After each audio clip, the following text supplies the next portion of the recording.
አመሰግናለሁ። በዚህ ጦርነት ይቁም፣ ግፋዊ አገዛዝ ያብቃ፣ ሰላም ይምጣ በሚል መሪ ቃል በበይነ መረብ በሚካሄደው የተቃውሞ ትዕይንተ ህዝብ ላይ በመገኘት መልእክት እንዳስተላለፍ እድሉን ላመቻቻችሁ የዚህ ፕሮግራም አስተባባሪዎች ምስጋናዬን አቀርባለሁ።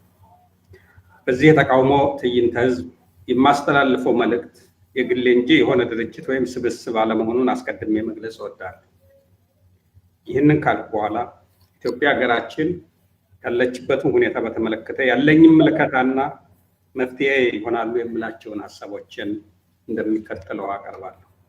ክቡራትና ክቡራን የዚህ ፕሮግራም ተሳታፊዎች፣ የፕሮግራሙ አዘጋጆች፣ ኢትዮጵያ ሀገራችን በተለያዩ ጊዜያት የተለያዩ ፈተናዎችን ተሻግራ በበጎ የምትታወቅባቸውን እሴቶች የገነባች ሀገር ነች። የረጅም ዘመናት የመንግስትነት ታሪክ ካላቸው ጥቂት የዓለማችን ሀገሮች አንዷ መሆኗ በዓለም አቀፍና አህጉር ሰላም ማስከበር ጉልህ ሚና የነበራት፣ ለቀጠናው ሰላምና መረጋጋት በጎ አስተዋጽኦ ስታደርግ የኖረች፣ በነፃነቷና በጸረ ኮሎኒያሊዝም ታሪኳና በዚህ ዙሪያ በገነባችው እሴት እኛ ዜጎቿ ብቻ ሳንሆን ጥቁር ህዝቦች ሁሉ በነፃነት ምሳሌ አድርገዋት ሲያወድሷት የኖረች ሀገር ነች። በቅርብ ዓመታት ደግሞ በጸረ ሽብርተኝነት አቋሟ ጠንካራ የምዕራባውያን ሀገሮች እውነተኛ አጋርነቷን ያስመሰከረች ከመሆኑም በላይ ለሰው ልጆች ሰላም መስዋዕትነትን ስትከፍል የቆየች ታላቅ ሀገርም ነበረች።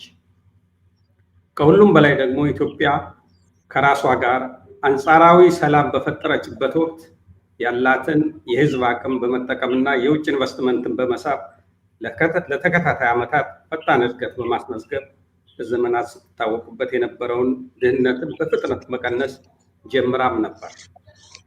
በሀገሪቱ ተገኝቶ በነበረው አንጻራዊ የኢኮኖሚ እድገት የተፈጠረው መዋለ ንዋይ በመጠቀም በዘለቄታ ልማት ቁልፍ መሳሪያ የሆነውን የሰው ኃይል ልማት ማለትም ትምህርትን በማስፋፋት አሁን የወታደር ካምፕ ቢሆኑ ትምህርት ቤቶቻችን የጤና ተደራሽነትን ለሁሉም የሀገሪቱ ህዝቦች ለማዳረስ በርትታ የሰራችበትና በዚህም ከፍተኛ ውጤት ማስመዝገብ ችላ ነበር።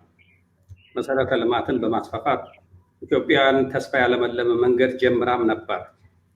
ዳሩ ግን በፖለቲካችን አለመስተካከልና ዲሞክራሲያዊ ስርዓት መገንባት አቅቶን ከዚሁ ጋር ተያይዞም ብሔራዊ መግባባት መፍጠር ተስኖን አሁን መልሰን መንግስት በፈጠረው የቀውስ አሮንቃ ውስጥ ገብተን እንገኛለን።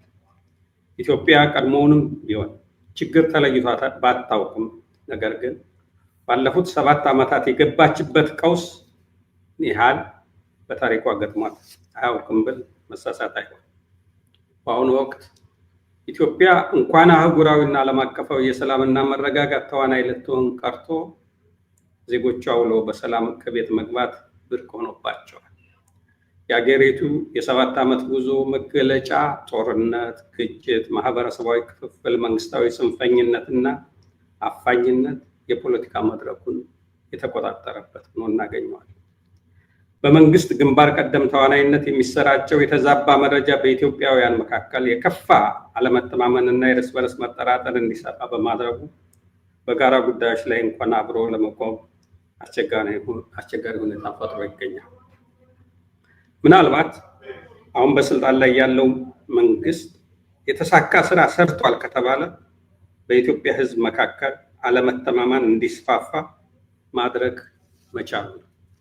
የአሁኗ ኢትዮጵያ በዓለም ደረጃ ስሟ ተደጋግሞ የሚነሳው ራሷ በራሷ ላይ በከፈተችው የግጭት አዙሪት በሚሊዮኖች የሚቆጠር የሰው እልቂት ያስከተሉ ጦርነቶች በትግራይ፣ በአማራ፣ በኦሮሚያ እና በሌሎች አካባቢዎች ያለማቋረጥ በየተራ በማካሄድ ህዝቦቹን እየገደለና መሰረተ ልማቷን እያወደመ ያለ መንግስት ባለቤት መሆን መቻሏል።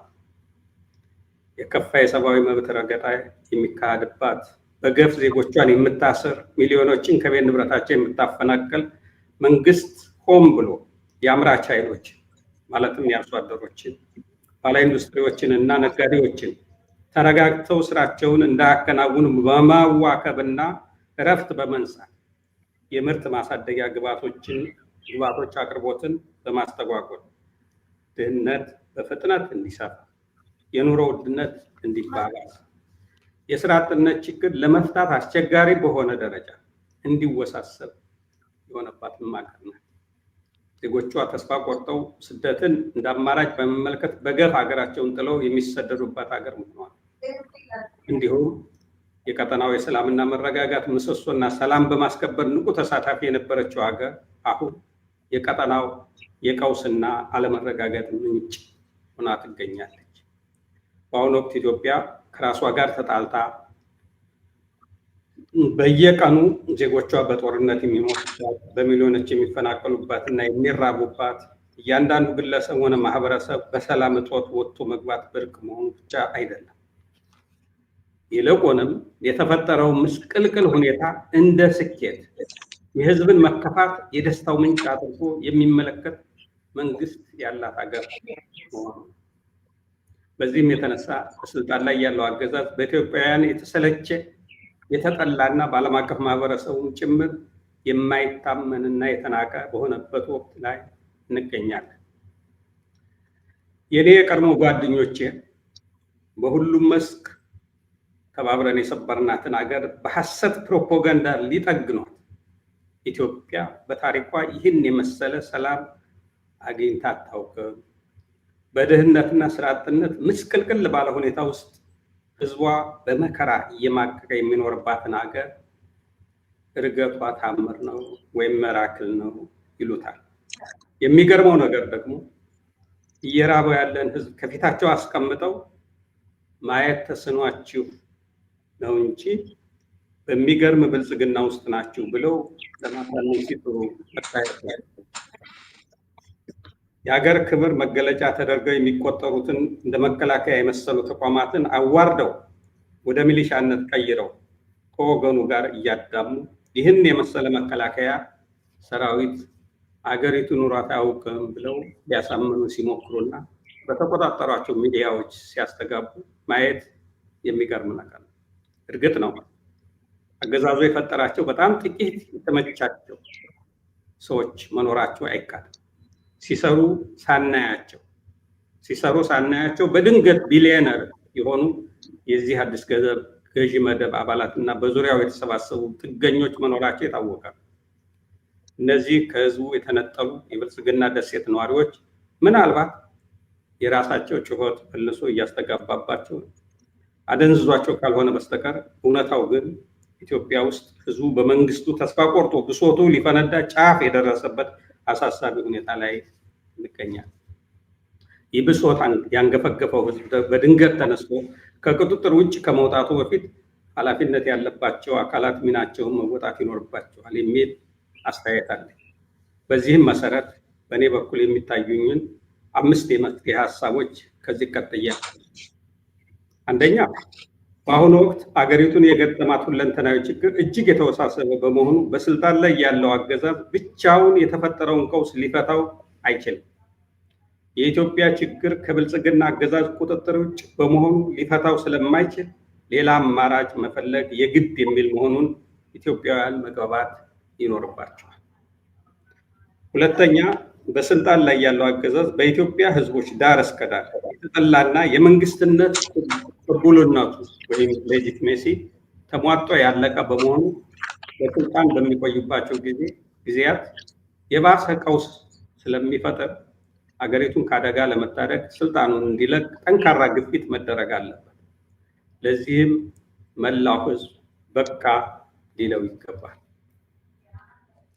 ሶስተኛ፣ ህዝቡ በአገዛዙ ላይ በሚፈጥረው ከፍተኛ ግፊት ተገዶ በአገሪቱ በተለያዩ አካባቢዎች በተለይም በአማራና በኦሮሚያ የከፈተውን ጦርነት እንዲያቆም፣ ያጣውን ቅቡልነት በወታደራዊ ኃይል ለማስመለስ ሲል ህዝቡን እንዲጨፈጭፍ ያሰማራውን ሰራዊት ወደ ካምፕ እንዲመለስ በማድረግ በአንድ በኩል ህዝቡ እየደረሰበት ካለው መከራ ወጥቶ እፎይታ እንዲያገኝ፣ በሌላ በኩል ደግሞ ለተከታታይ 5 ዓመታት ከወገኑ ጋር በመዋጋት ከፍተኛ ስብራት የደረሰበት የመከላከያና ሌሎች የጸጥታ አካላት ከየመንደሩ ወጥተው ከተሰማሩበት ዓላማ የለሽ የጥፋት ተልዕኮ እንዲገላገሉ ማድረግ።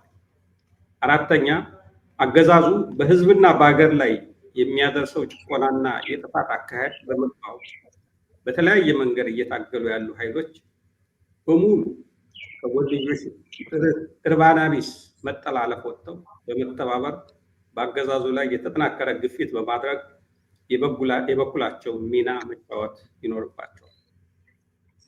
አምስተኛ፣ አገዛዙ በፈቃዱም ሆነ ተገዶ በሚፈጠረው የተኩስ አቁም ስምምነት ላይ በመመስረት አካታችና ሁሉን አቀፍ የሽግግር ስርዓት በማቋቋም ተገቢውን የቅድመ ዝግጅት ስራዎችን በማከናወን ስልጣን ወደ ህዝብ እንዲገባ ማድረግን ዓላማ ያደረገ ትግል መቀጣጠል ይኖርበታል።